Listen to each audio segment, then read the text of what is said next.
কুলিক ব্রিজের বেহাল অবস্থা এবং পুরনো জাতীয় সড়কের যে বেহাল অবস্থা সেই খবর কিন্তু আমরা লাগাতার আরসিটিভি সংবাদে তুলে ধরেছিলাম। আমি ঠিক এই অবস্থায় কেন বসে রয়েছি তার কারণ হচ্ছে আপনাদের ঠিক জায়গাটা দেখানোর চেষ্টা করব। এই মুহূর্তে যে কুলিক সংলগ্ন যে ব্রিজ, আমাদের খবর সম্প্রচারের ঠিক পরপরই কিন্তু এনএইচএআই তরফ থেকে এই ব্যারিকেড করানো হয়েছে। আরসিটিভি সংবাদ কিন্তু চাইছে যে এর একটা স্থায়ী সমাধান দ্রুত করা হোক। অবশেষে আমাদের সেই খবরের জোরেই নড়ে চড়ে বসল প্রশাসন। ইতিমধ্যে পূর্ত দপ্তরের তরফ থেকে রাস্তা মেরামতির কাজ শুরু করা হয়েছে। আরসিটিভি সাংবাদিকদের এবং আরসিটিভিদেরকে আমার ধন্যবাদ, আন্তরিক ধন্যবাদ।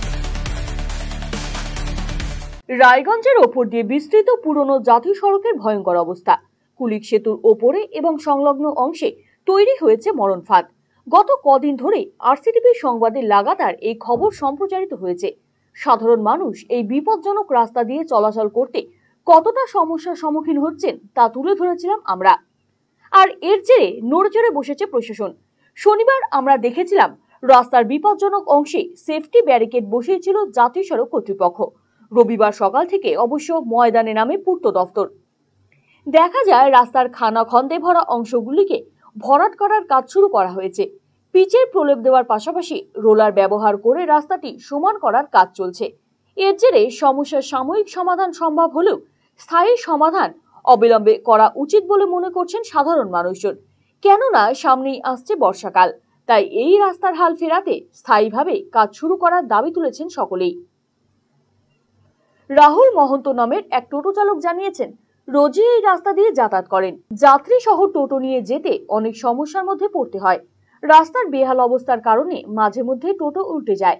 বর্তমানে রাস্তা মেরামত হচ্ছে ঠিকই, কিন্তু এই আস্তরণ আবার উঠে যাবে। স্থায়ীভাবে এই রাস্তার হাল ফেরানোর দাবি জানিয়েছেন তিনি। ডেলি যাওয়া আসা হয়। এখানে কি অবস্থা ছিল? এখানে তো এখন পুরো গর্ত দেখছেনই, গর্ত মানে টোটো চালানো ঠিক অসুবিধা হয়, টোটো পাল্টে হয়ে যায়। লোকজন যখন যা নিয়ে যায় আমরা প্যাসেঞ্জার, তো তখনকার আমাদের খুব অনেকটা অসুবিধা হয়, সমস্যা হয়। তো এখন এটা একটু মেরামত করতেছে, আবার কদিন পর আবার উঠে যায়। তো এই জিনিসটা যদি একবার ভালো মতন যদি করে তাহলে আমাদের একটু সুবিধা হয়। গাড়ি ঘোড়া লোকজন বাইক টাইক যারা আছে, টোটো আমরা সবাই একটু সুবিধা পাই, আমরা হেল্পটা একটু ভালো হবে। তাহলে কাজটা একটু ভালো করে করলে, হ্যাঁ 100বার কাজটা একটু ভালো করে করলে একটু সুবিধা হবে, তা লোকজনের সুবিধা হয় একটু। আমরা কথা বলেছিলাম বাহিন গ্রাম পঞ্চায়েতের সদস্য মনু মণ্ডলের সঙ্গে। তিনি বলেন, রাস্তার মেরামতি শুরু হওয়ায় প্রশাসনকে ধন্যবাদ। এর জেরে দুর্ঘটনা কিছুটা কমবে। এর পাশাপাশি সেতু রেলিং এবং রাস্তা ধসে যাওয়া অংশ সারাইয়ের ক্ষেত্রে ব্যবস্থা গ্রহণ করতে হবে।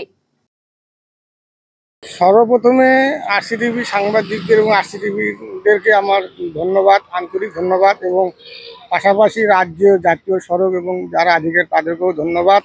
যে আনন্দের সাথে বলতে যাচ্ছি যে রাস্তার যে কাজটা শুরু হয়েছে এবং সাধারণ মানুষের খুব উপকৃত হবে। এর পাশাপাশি ব্রিজের রেলিংটা এবং যে মাটির নিচে যে গর্ত, এটাও সমাধান করা উচিত। হ্যাঁ, এটা দুর্ঘটনা কমবে। ম্যাক্সিমাম তো টোটো যাত্রীরাই দুর্ঘটনাটা বেশি পড়ে, ছোট বড় বড় গর্ত হয়েছিল, এটা কমবে, মানুষ খুব আনন্দিত উপকৃত হবে।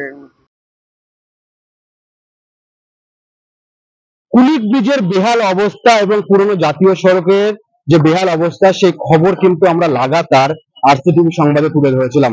আমরা দেখিয়েছিলাম যে কিভাবে জীবনের ঝুঁকি নিয়ে সাধারণ মানুষ যাতায়াত করছে প্রত্যেক দিন। অবশেষে আমাদের সেই খবরের জোরেই নড়ে চড়ে বসল প্রশাসন।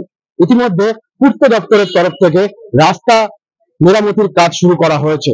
তবে এর স্থায়ী সমাধান কবে হয় সেদিকে নজর থাকবে আরসিটিভি সংবাদে। রায়গঞ্জ থেকে সুমন রায়, আরসিটিভি সংবাদ। পরিবর্তন পরিবর্তন পরিবর্তন কিসের পরিবর্তন? কোথায় পরিবর্তন? হ্যাঁ, আরসিটিভির সংবাদে আসতে চলেছে পরিবর্তন। কি পরিবর্তন জানতে চোখ রাখুন আরসিটিভি সংবাদে।